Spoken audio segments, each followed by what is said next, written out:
Hi, I'm Gail Seres-Woolfson, an artist currently making work exploring the urban landscape.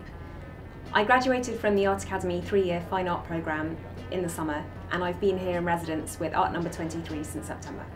At the moment, the paintings that I'm making are predominantly on board, and I'm working with a range of materials and through a process of layering.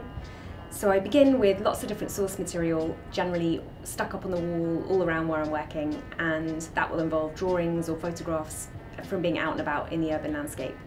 And then I'll begin by taking some lines, probably from one of those images, and drawing them out on usually MDF, which I quite like. It's a construction material and there's some resistance there.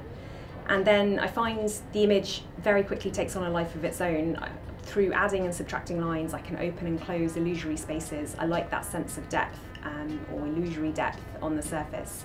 I want to give the viewer a feeling of movement around the picture plane, and I tend to find that I'm abstracting the image and building something quite complex with colliding planes and an interplay between the solid and the stable and the rational, perhaps pointed to with geometry, and then the fluid, the flux, the transient, these other morphing marks that are perhaps more difficult to decipher. Being based in this particular part of London Bridge has been really informative and helpful for me in my practice.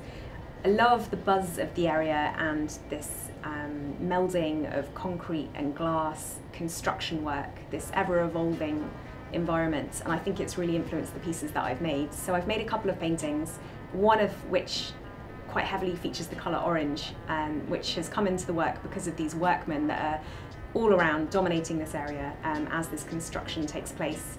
Another piece I think has more distance in it than my work has had previously, a sense of really looking down over the city, but also perhaps moving in, out and up.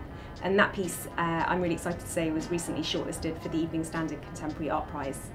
And then there's been other drawings and paintings that I've been making as well that continue as well to use collage, and in a more focused way than I've done previously. So actually taking parts of the photographs that I've taken of this area and building a painting around them through a process of layering.